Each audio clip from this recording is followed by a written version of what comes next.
ऐसे अधिकार जो प्राप्त करना उनका बिल्कुल संवैधानिक अधिकार है और वो उनको मिलना ही चाहिए। क्या छोटी उम्र में बच्चों का विवाह कर दिया जाना चाहिए? नहीं। मैं घंटे तो नहीं बढ़ा सकता दिन के, वो तो 24 आवर्स ही रहेंगे। तुम अपने काम करने की स्पीड बढ़ा दो। चाइल्ड हेल्पलाइन नंबर है, इसमें कोई भी बच्चा फ़ोन लगा सकता है। 10 9 8 डिसेंडिंग ऑर्डर में आना है। 10 9 8। कैमरामैन श्री दयालु के साथ में रिपोर्टर कोमल सकर्मा। आप देख रहे हैं हमारे चैनल खिचड़ी एक्सप्रेस। इस वक्त मैं मौजूद हूँ बाल संरक्षण आयोग के कार्यालय में और आज मैं बात करने जा रही हूँ बाल संरक्षण के अध्यक्ष से। तो आइए हम बातचीत करते हैं। मैम, आपका शुभ नाम? बेटा, मेरा नाम डॉक्टर वर्णिका शर्मा है। बहुत सुंदर, बहुत यूनिक नाम है। धन्यवाद बेटा। वैसे मैम, वर्णिका का मतलब क्या होता है?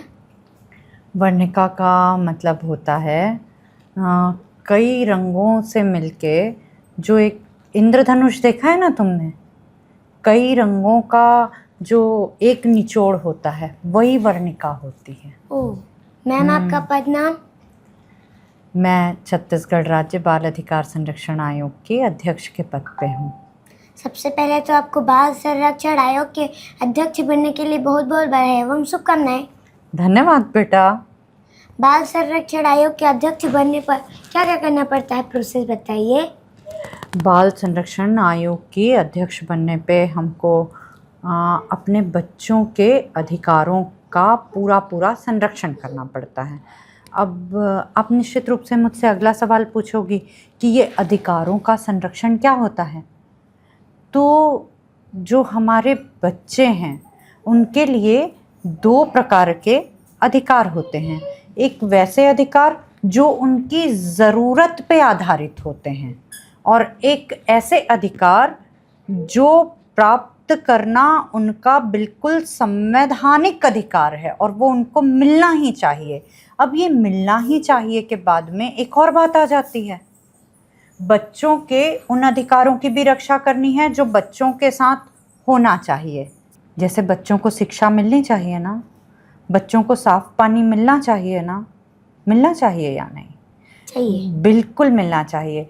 बच्चों को अपनी चॉइस बताने का अधिकार होना चाहिए कि नहीं होना चाहिए?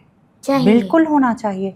लेकिन कुछ ऐसी भी बातें होती हैं जो बच्चों के साथ बिल्कुल नहीं की जानी चाहिए।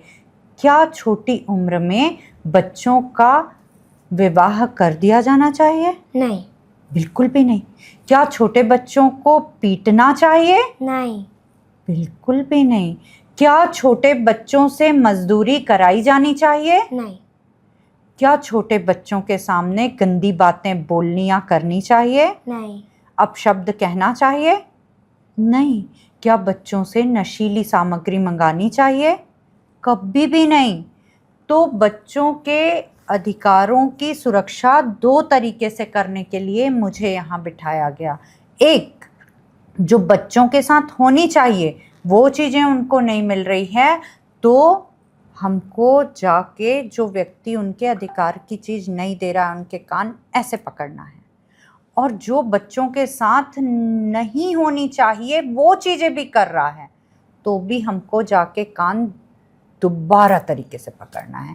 बस इसीलिए तो बेटा मुझे यहाँ बिठाया गया है। अध्यक्ष बनने के बाद आपको कैसा महसूस हो रहा है?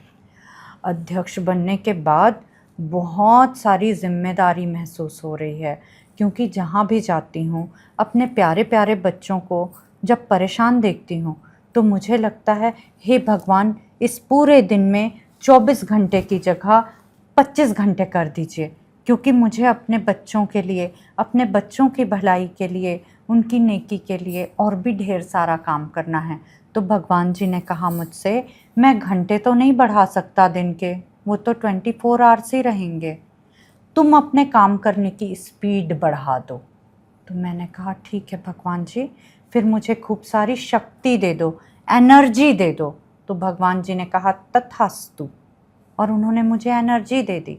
तो फिर अब ये जिम्मेदारी निभाने में बहुत मज़ा आ रहा है। बाल संरक्षण आयोग के अध्यक्ष बनने पर क्या क्या करना पड़ता है? जैसे कि बाल संरक्षण आयोग की जब हम अध्यक्ष बनते हैं तो हम हर स्कूलों में जाते हैं, गांव-गांव में जाते हैं, टीचर से मिलते हैं, पेरेंट्स से मिलते हैं और फिर उनसे जानते हैं कि हमारे बच्चों को कोई तकलीफ़ तो नहीं है। लेकिन जब कोई हमारे बच्चों को किसी प्रकार से तकलीफ़ देता है तो फिर हम ऊपर एक कोर्ट बना हुआ है जहाँ ऑर्डर वाला जजमेंट होता है। तो आयोग को 3 धाराएं मिली हुई हैं। जैसे वेपन्स मिलते हैं ना, दुर्गा माँ के वेपन्स देखे हैं ना तुमने? दुर्गा माँ त्रिशूल रखती हैं ना, एक हाथ में तलवार भी रखती हैं ना, ऐसे ही दुर्गा माँ के जैसे हमको भी ऊपर में प्रकरण लेना पड़ता है, ऑर्डर करना पड़ता है। तो कानून ने हमको शक्ति दी, धारा 13, धारा 14 और धारा 15। कोई हमको यदि ये भी नहीं बताएगा ना कि बच्चे के साथ यहाँ पे गलत हो रहा है तो भी हम खुद से सो मोटो यानी खुद से संज्ञान लेने पहुँच जाते हैं कि कोई हमारे बच्चों को तंग तो नहीं कर रहा है, कोई हमारे बच्चों को बैड टच तो नहीं कर रहा है। ध्यान रखिएगा, हम लोग तुरंत पहुँच जाते हैं और इसके लिए 1098 में फ़ोन करना होता है। ये चाइल्ड हेल्पलाइन नंबर है। अक्सर हम देखते हैं कि छोटे छोटे बच्चे होटलों में या दुकानों में काम करते हुए नजर आते हैं, तो उनके लिए आप क्या कर रही हैं?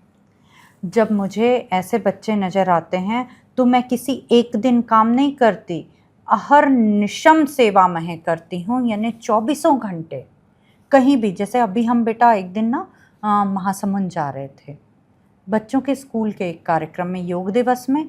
तो हमको रास्ते में दिखाई दिया कि हमारे कुछ बच्चों की तबीयत ख़राब थी, फिर भी उनको कुछ काम कराने ले जाया जा रहा था। हमने तुरंत रास्ते में गाड़ी रुकवाई, अपने बच्चों का रेस्क्यू किया और उन बच्चों को वापस से स्कूल पढ़ाने के लिए भेजने कहा। ऐसे ही हमको पता चला कि हमारे कुछ बच्चे उधर कवर्धा के पास में, उनको दिन भर मजदूरी कराई जा रही थी और उनको स्कूल में पढ़ने का बहुत मन था, लेकिन वो जा नहीं पा रहे थे। तो हमने उन बच्चों को ढूंढा, उन बच्चों को लेके आए और आज वो बच्चे स्कूल जा रहे हैं कॉपी पुस्तक लेके। आयोग में शिकायत करने के लिए कोई विशेष नंबर है? हाँ बिल्कुल, अभी मैंने बताया ना, चाइल्ड हेल्पलाइन नंबर है। इसमें कोई भी बच्चा फ़ोन लगा सकता है। 1098 डिसेंडिंग ऑर्डर में आना है, 1098 इस पे फ़ोन करना है। और आप यदि चाहोगे कि आपका नाम बताया जाए तो नाम बताया जाएगा, पर आप यदि ये चाहोगे कि मेरा नाम नहीं बताना पर मुझे ये कंप्लेन है पर मेरा नाम ये है, ठीक है, तो आपका नाम बिल्कुल गोपनीय रखा जाएगा, किसी को नहीं बताया जाएगा। इसीलिए किसी बच्चे को डरने की इतनी सी भी ज़रूरत नहीं है, तुरंत चाइल्ड हेल्पलाइन नंबर पे फ़ोन लगाना है। अक्सर हम वीडियो में देखते हैं कि सोशल मीडिया में बच्चे स्कूलों में झाड़ू लगाते रहते हैं, तो मैम क्या वो बाल श्रम में आएगा? हमें जानकारी दीजिए। नहीं बेटा, कोई भी ऐसी चीज़ जिससे आपको हार्म होता हो, एक ना शब्द होता है बच्चा, हैज़ार्डस सिचुएशन। तो 14 साल से कम के बच्चों को भी और 18 साल से भी कम के बच्चों को किसी भी प्रकार की जो हैज़ार्डस सिचुएशन है यानी ख़तरनाक जगहों पे काम करने की मनाही है। लेकिन स्कूल हम क्यों जाते हैं? पढ़ाई करने जाते हैं, वहाँ पे हमको अच्छे से पढ़ाई करनी है। पर ऐसा यदि कोई करता है तो निश्चित ही हम उनको यहाँ आयोग में बुलाते हैं। ऊपर बताया था ना, एक कोर्ट लगता है, वहाँ पे हम बुलाते हैं। पर अपने हाथ पैर की सफाई रखना, जिस जगह पे आप बैठ रहे हैं वहाँ पे सफाई रखना, और अपना यदि आपने पेपर टोर किया है, पेपर फाड़ा है या वेस्टेज आइटम्स हैं, उसको ले जाके डस्टबिन में डालना, ये बाल श्रम नहीं है। ये बात ध्यान रखना है। जो बच्चे सड़कों में घूमते रहते हैं, उनके मम्मी पापा नहीं होते, उनके लिए आप क्या कर रही हैं?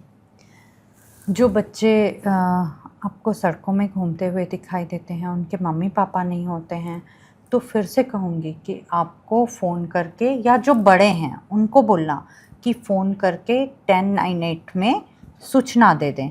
अब उन बच्चों को हम CWC के सामने लाते हैं, चाइल्ड वेलफेयर कमेटी होती है, वो उनका पूरा विवरण तैयार करती है और उन बच्चों के लिए, जैसे वो बच्चे अपने घर में होते ना, बिल्कुल वैसे ही उनके लिए एक घर की व्यवस्था सरकार के द्वारा की जाती है। इस घर में उनको अच्छे से भोजन, अच्छे से रहने की व्यवस्था, अच्छे से पढ़ाई की व्यवस्था, और यदि उनको गीत संगीत या कोई भी डांस करना पसंद हो और कोई भी रिलेटेड उनकी एक्टिविटी हो, वो भी सिखाया जाता है। तो सभी बच्चों के लिए सरकार ने बहुत अच्छी व्यवस्थाएं कर रखी हैं। केवल आपको जानकारी रहना चाहिए। और आप यदि बड़े हैं और मुझे सुन रहे हैं, इस बच्ची को तो मैंने बताया कि 1098 में फ़ोन करना है। आप स्थानीय जिला कलेक्टर कार्यालय में जाइए और तुरंत के तुरंत आपको उस बच्चे के लिए समाधान मिलेगा। यदि वो बच्चा बालिका गृह में या बालक गृह में नहीं जाना चाहता, उस स्थिति में भी आपके लिए सहायता की व्यवस्था है।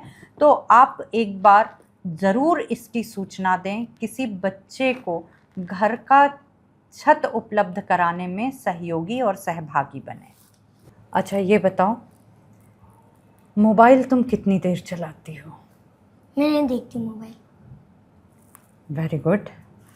खाना पूरा अच्छे से खाती हो या नहीं खाती? खाती हूँ। अच्छा, तुमको क्या करना बहुत पसंद है? पढ़ना। पढ़ना। पढ़ने में कोर्स की बुक्स या story books? Story books. Mummy papa दोनों में से कौन ज़्यादा डांट लगाता है? कोई नहीं। घर में जब कोई भी ड्रेस तुम्हारे लिए ली जाती है या ऑर्नामेंट्स लिया जाता है, तो तुमसे पूछा जाता है क्या? ऑर्नामेंट्स मतलब जैसे तुम्हारे लिए पायल ली जाती हो या कोई भी चीज़ ली जाती हो, तो तुमसे पूछा जाता है? हाँ। कैसे पूछा जाता है? ये अच्छा लग रहा है कि कोई भी चीज़ मिलकर पूछा जाता है। जैसे हैप्पी वाले बर्थडे में जब ड्रेस लेते हैं तो मम्मा पूछती है कौन सा कलर चाहिए?